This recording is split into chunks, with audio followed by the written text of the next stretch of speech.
नमस्कार, स्वागत है आपका लोकसमत न्यूज बुलेटिन में। आपके साथ मजे स्वामी।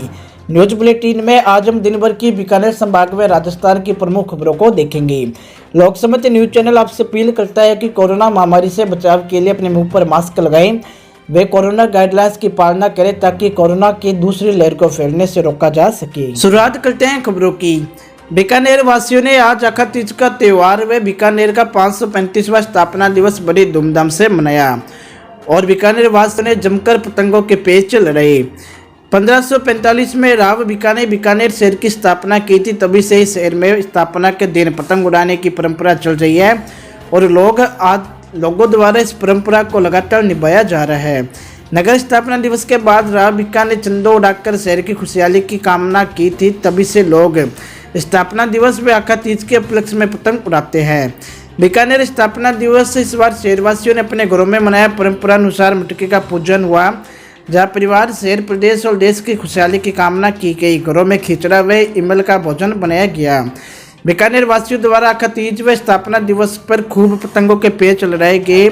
आसमान में सिर्फ पतंगे नजर आई। छतों पर पतंगबाजों की टोलियां तथा राजस्थानी गानों की धुन पर धूमधाम से स्थापना दिवस मनाया गया।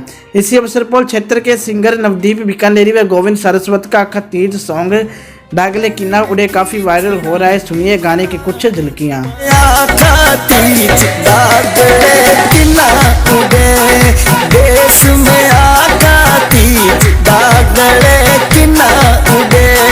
बढ़ते हैं अगली खबर की ओर। श्रीगंगानगर जिले में अवैध डीजल पर अलग अलग जगह पर बड़ी कार्रवाई को अंजाम दिया गया है। तो वही रिडमल में डीवाईएसपी सुरेंद्र राठौर के निर्देशन में गुमोना प्रभारी करतार सिंह ने कार्रवाई करते हुए 20 प्लास्टिक के ड्रमों से 4000 लीटर जब्त किया है। बीकानेर जिले में आज रसद विभाग में पुलिस ने अलग अलग कार्रवाई करते हुए रिडमल में 4000 लीटर डीजल व ट्रक जब्त किया। वही उडसल से करीब 2530 लीटर अवैध डीजल सहित एक पिकअप गाड़ी को जब्त किया है। वही एक व्यक्ति को गिरफ्तार किया है। श्रीगंगानगर पंजाब की सीमा क्षेत्र होने के कारण पंजाब में से डीजल की रोज बड़े पैमाने पर तस्करी होती है, क्योंकि पंजाब में राजस्थान से 10 रुपये डीजल सस्ता मिलता है। इसी के चलते लोग तस्करी को अंजाम देते हैं। उनकी सेटला मिली थी कि घटनास्थल के अंदर कृष्ण कुमार अरोड़ा जो है अपने ट्रक में पंजाब से अवैध डीजल लेके आया है, तो वहाँ बेचने का काम करता है। जिस पर ये तस्दीक के तो वहाँ पहुँचे तो मौके पे एक ट्रक RJ07GA 4679 जिसमें 200 लीटर के डीजल से भरे हुए ड्रम मिले। खुद उसके अंदर 4000 लीटर डीजल मिला है, जो मौके पे जब्त करके थाने लेके आए, कार्रवाई की गई है, प्रकरण दर्ज किया है। अभी इसमें एक को किया है कृष्ण कुमार जो ऑनर है, जिसका सम्मान। उसके बाद गमोड़वाली में आज ये 20 ड्रम पकड़े गए हैं। तो ये भी अभी बताया गया कि इनको जब्त कर लिया गया है। ये अकेले गमोड़वाली गंगानगर का मामला नहीं है सर, ये पूरे गंगानगर जिले का मामला है। पूरे गांव ढाणी हर गांव में अब डीजल बिक रहा है। एक गांव में 10 दुकानें हैं, डीजल पेट्रोल दोनों बेच रही है। सरकारों को पता नहीं क्या हो गया, ना तो गहलोत साहब सुन रहे हैं ना मोदी जी सुन रहे हैं। 10 रुपए लीटर का फर्क है डीजल और पेट्रोल में। हमारे पेट्रोल पंप के धंधे सब खत्म हो चुके हैं। और अगर सरकारों ने नहीं सुनी या पुलिस ने सख्ती नहीं करी या DSO विभाग ने सख्ती नहीं करी, आने वाले 1 साल के अंदर 50% पेट्रोल पंप पूर्णतः बंद हो जाएंगे। बढ़ते हैं अगली खबर की ओर। बीकानेर में ईद पर लॉकडाउन का असर नजर आया। सामूहिक नमाज के बजाय लोगों ने घर पर ही नमाज अदा की। कोरोना के चलते घरों में ही एक करके व्यक्ति ने अलग अलग नमाज अदा की, तो वे कुछ लोगों ने प्रतीकात्मक रूप से अपने कब्रिस्तान पहुंचकर अपने पूर्वजों की मजार पर फतिया पड़ा। आमतौर पर परिवार के सभी लोग जाते हैं, लेकिन इस बार कोरोना गाइडलाइंस के चलते कुछ ही सदस्यों ने नमाज अदा की। इसी मौके पर पूर्व महापौर मकसूद अहमद व तंजीब अय्यमा किराम के अध्यक्ष मौलाना इकरामुद्दीन, हफीज मुनीर अहमद, मौलाना मुमताज दावत इस्लामी के मुबल्लिग अजीज अहमद ने सालवे सफ़ा उड़ाकर स्वागत किया। क्या कार्यक्रम रखा था? आज ईद का त्यौहार है। ईद के मौके पर ईदगाह में 5 आदमियों को भी परमिशन दी, हर मस्जिद में 5 आदमी भी नमाज अदा की है। आज शहर काजी का हमने छोटा सा एक प्रोग्राम रखा है इस्तकबाल का, कि और उनका शुक्रिया अदा करने का कि कि इन्होंने हमेशा प्रशासन का, राज्य सरकार का सहयोग किया है। जहाँ तक ईद की बात है, ईद के माने खुशी से है।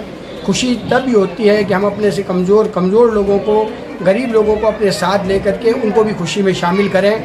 आज देश में नहीं, पूरे विश्व में कोरोना का महाकाल चल रहा है, जिसकी वजह से चारों ओर बीमारी फैली हुई है, वबा फैली हुई है। हम आज ईद के दिन परवरदिगार से दुआ करते हैं कि इस वबा से हम बचें और पूरा विश्व बचे।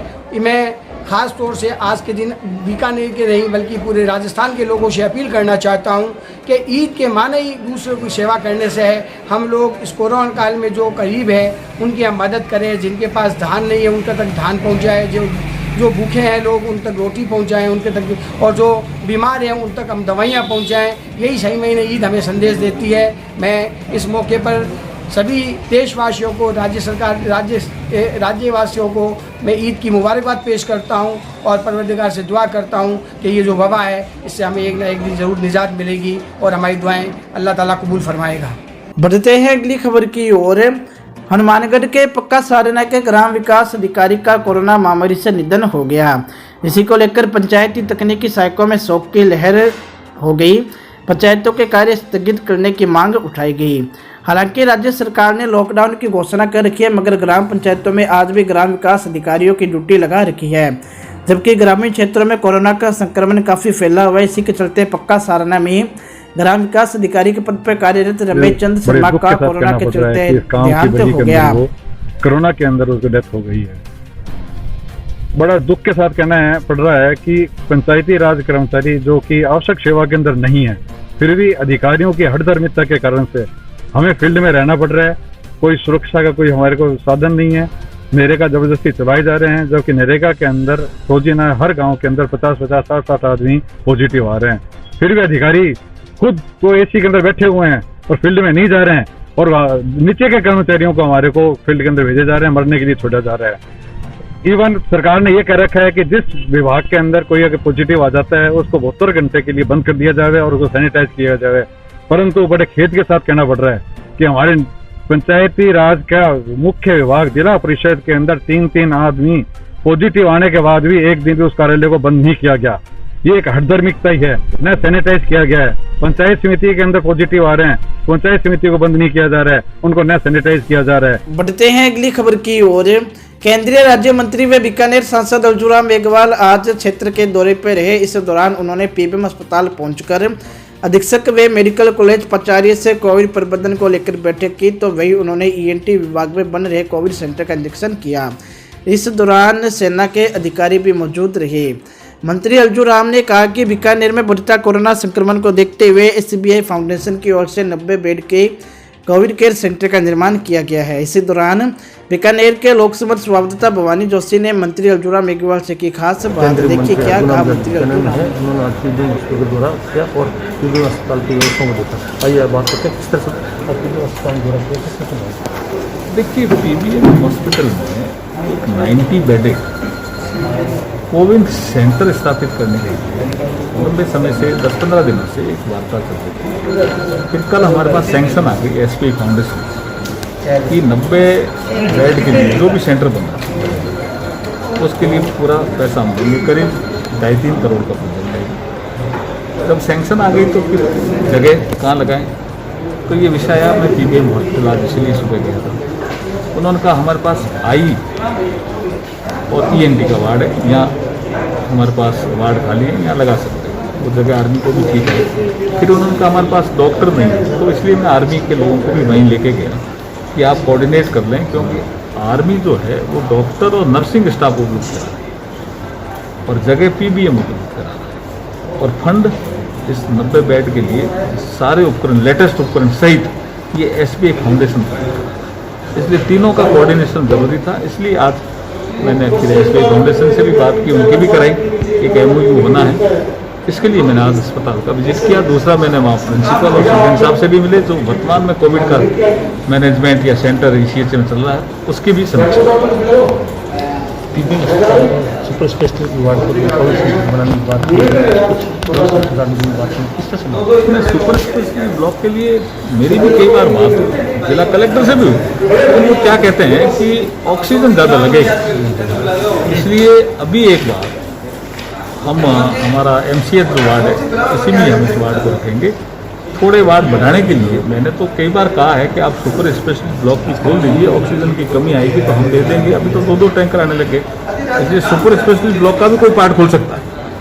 लेकिन ये 90 बेड का अगर ये आ जाएगा तो इसमें ऑक्सीजन की पाइप हम MP-लेड से लगाएंगे, तो इसमें 90 बेड हमें ये जो मिल जाएंगे, ये भी एक अच्छा पहल। बढ़ते हैं अगली खबर की ओर। पदमपुर से संवाददाता सीताराम स्वामी ने बताया कि पदमपुर में नगरपालिका प्रशासन द्वारा कोरोना रोकथाम को लेकर लगातार भेदभाव देखने को मिल रहा है। वह नगरपालिका प्रशासन द्वारा कोरोना रोकथाम के लिए कोई ठोस कदम नहीं उठाए गए हैं।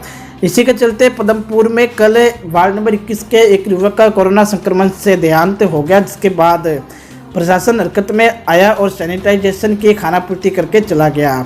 जब इस बारे में लोकसमर संवाददाता सीताराम स्वामी ने वार्ड 21 की पार्षद काजल सोनी से बात की तो काजल सोनी ने नगरपालिका प्रशासन पर कोरोना रोकथाम के लिए खानापूर्ति करने का आरोप लगाया। आपके वार्ड में सारी जगह में छिड़काव हुआ है? नहीं।